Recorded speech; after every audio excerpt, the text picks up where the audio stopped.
O Senhor esteja convosco. Ele está no meio de nós. Proclamação do Evangelho de Jesus Cristo segundo Lucas. Glória a vós, Senhor. Naquele tempo, enquanto Jesus e os seus caminhavam, alguém na estrada disse a Jesus: Eu te seguirei para onde quer que fores.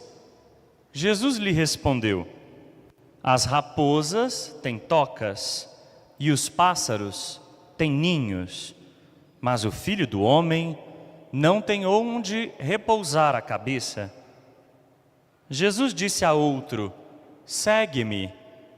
Este respondeu: Deixa-me primeiro ir enterrar meu pai.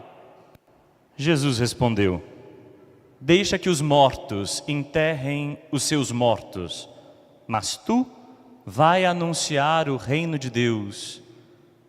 Um outro ainda lhe disse: Eu te seguirei, Senhor, mas deixa-me primeiro despedir-me dos meus familiares.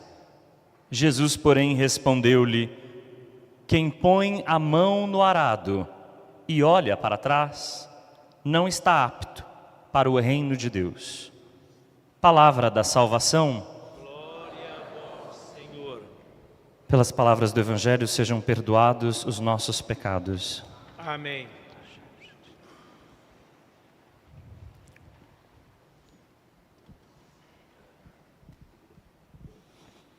Por que estás com fisionomia triste? Não estás doente? Isso deve ser tristeza do coração. É assim que o rei Artaxerxes se dirige a Neemias.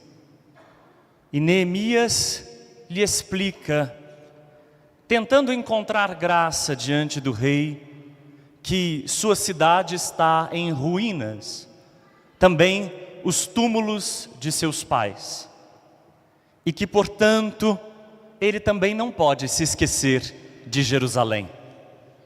Pois, como diz o próprio Salmo, que se prenda ao céu da boca a minha língua, se de ti, Jerusalém, eu me esquecer.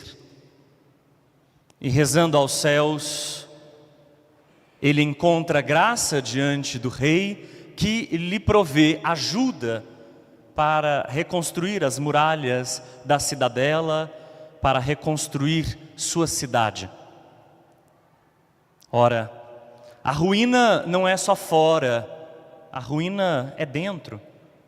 É uma ruína da identidade, é uma ruína de sua terra natal, mas também do que ela carrega de memória. É uma ruína dos túmulos dos pais, mas é, portanto, uma ruína do coração. É tristeza com o que ficou para trás. E muitas vezes não é possível ir para frente sem olhar para trás.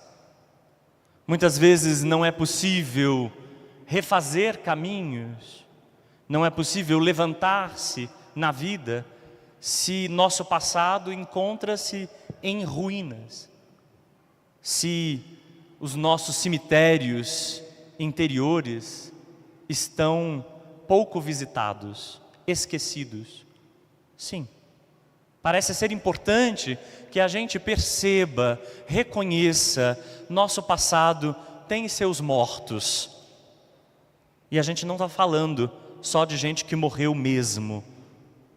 Nosso passado tem seus cemitérios, pouco visitados, esquecidos, em ruínas muitas vezes. Nosso passado tem cidades destruídas, perdidas. Cidades de memórias, de alegrias, de coisas que nós vivemos, mas que ficaram para trás e que muitas vezes nós não trazemos conosco, não vamos lá visitá-las. Ora, às vezes é preciso ter coragem de olhar para o que fomos, para que possamos seguir, para que possamos ser o que vem adiante. Às vezes é necessário reconhecer nossos mortos para abandoná-los não abandonar o que foram, não abandonar o que amamos, mas não ficar presos aos lugares de morte, mas sem encará-los, a gente continua arrastando-os, a gente continua carregando esses cemitérios pela vida. É preciso olhar para trás. E talvez a primeira leitura nos recorde isso. Neemias nos recorda que é preciso fazer reconstruções, refazimentos, é preciso erguer de novo o que nós fomos, para que nós possamos continuar sendo. É possível reerguer as cidades destruídas em nós. Esse salmo que nós escutamos, que canta que Jerusalém não pode ser esquecida, é um dos salmos mais bonitos. E ele canta exatamente isso dentro do exílio. Quando o povo está fora de sua terra, quando o povo está distante de sua família, quando o povo está distante de seu templo, de sua casa, de tudo que confere um lar, uma identidade, alegria. É diante dessa situação triste, dessa situação dramática, que os opressores pedem ao povo: cantem os seus cantos, toquem harpas para nós. E o canto que nós escutamos é esse belíssimo: como eu poderia cantar? Como poderíamos cantar? As harpas foram dependuradas nos sicômoros, porque não há canto de alegria. Ora, o povo também precisou revisitar essa experiência doída, sofrida, dramática. Quantas vezes na sua elaboração, na sua memória, para poder se pôr de pé e confiar de novo em Deus. Por isso, não se enganem, meus irmãos, a vida parece ter um retrovisor mesmo. Um retrovisor que permite olhar para trás, para que a gente possa saber que caminhos estamos seguindo. Mas como retrovisor, há um risco. Quem sabe dirigir sabe que se ficar olhando para o retrovisor, vai bater no que vem pela frente, não é? O risco parece ser o de ficar preso lá. Parece ser o risco de ficar atarrachado nos seus próprios cemitérios, nas suas próprias ruínas, às vezes tentando refazê-las, mas não conseguindo, preso. E o Evangelho de hoje parece ser a exata tensão com esse movimento de olhar para trás, colocando-nos justamente para olhar para frente. Então hoje a liturgia faz conosco um movimento, e é preciso ir nesse movimento de olhar para trás, mas olhar para frente. E olhar para frente, aqui no Evangelho, tem a ver com seguir Jesus. Seguir Jesus é fundamental, mas nem todo mundo sabe para onde Jesus está indo. Se a gente voltasse o Evangelho um pouquinho mais, a gente ia chegar no exato momento em que Jesus decide por subir a Jerusalém. E subir a Jerusalém é o lugar de entregar a própria vida, é o lugar de se entregar na cruz, seu maior gesto de amor. Há quem, portanto, queira seguir Jesus, mas não saiba para onde ele está indo. Quem queira seguir Jesus por entusiasmo, quem queira seguir Jesus porque talvez seja legal seguir Jesus, porque afinal tem muita gente seguindo Jesus, porque ele movimenta multidões, porque ele realiza milagres, porque sua fala talvez aqueça corações, e por isso mesmo tem muita gente querendo seguir Jesus entusiasmado, mas Jesus não engana ninguém. Para quem quer segui-lo, ele diz: as raposas têm suas tocas, as aves têm seus ninhos, mas o Filho do Homem não tem onde recostar a cabeça. Que isso significa? Que é preciso olhar para frente, que é preciso caminhar. E caminhar para frente é sempre um risco. É sempre sem garantias. É sempre sem seguranças. Talvez por isso muita gente fique imobilizada, paralisada, bloqueada, porque tem medo do risco, porque tem medo do não garantido, e por isso prefere ficar lá, no passado, preso. Depois, Jesus diz a alguém: vem, segue-me. E essa pessoa diz assim: Senhor, deixa eu enterrar pelo menos meu pai. Ora, parece que Jesus é completamente insensível, porque ele responde: deixa que os mortos enterrem seus mortos. Faz parte da lei de Deus enterrar os pais. Está lá, honrar pai e mãe. Dar um túmulo digno aos pais é parte da honradez com os pais. Será que Jesus desrespeita a lei? Será que Jesus está descuidando desse mandamento? Será que ele não tem amor pelos pais e quer que nós também não o tenhamos? É óbvio que não. Mas quem quiser fazer um caminho com ele, deve saber, não dá para ficar preso nas nossas mortes. Não dá para ficar preso, morto no passado, mortificado no passado. É preciso olhar para frente e entender que o reino de Deus tem urgência. O que é o reino de Deus? Porque às vezes a gente usa essa expressão tanto e tantas vezes, e as pessoas até entendem vagamente, mas o que de fato é o reino de Deus? Em que consiste o reino de Deus? Em poucas palavras, reino de Deus significa ser capaz de amar, ser capaz de cuidar.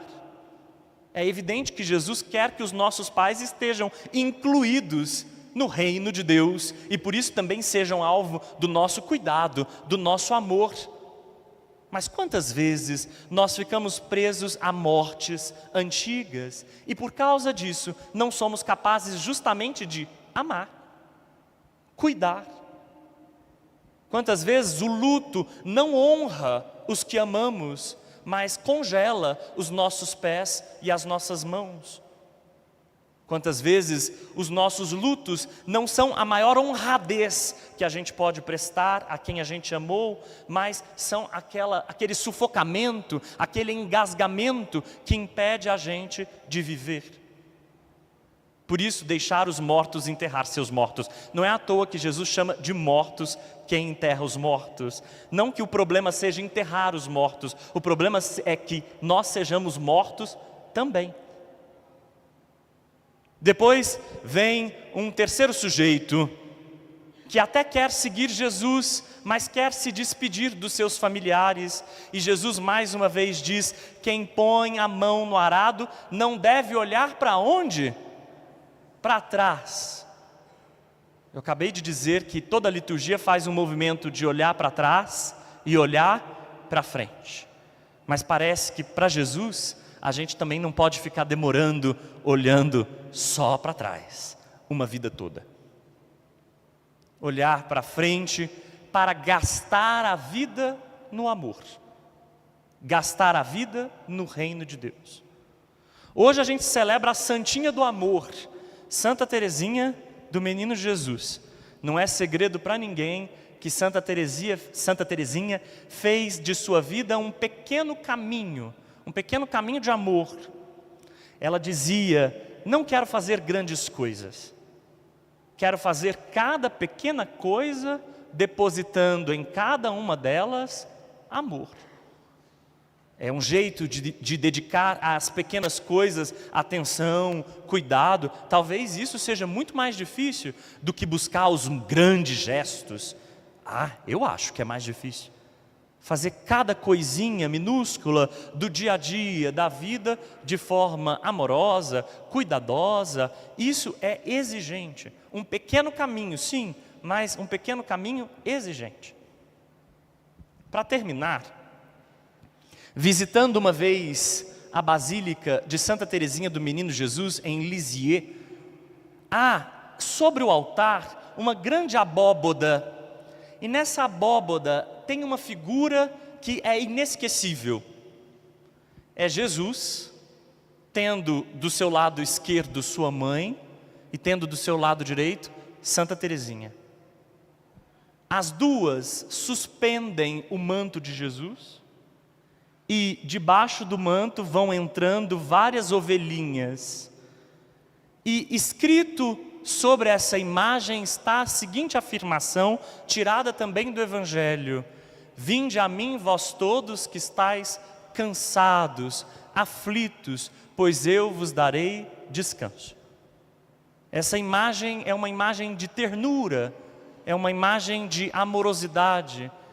É para dizer que Santa Teresinha contribui, intercede, auxilia, que todos experimentem a ternura de Deus, o seu amor. Pergunta: estamos experimentando Deus ternura? Estamos experimentando Deus amoroso, de Teresinha, de Jesus Cristo? Estamos nos sentindo assim acolhidos sob o manto de Jesus? Pois é para lá que Maria e Teresinha querem nos levar.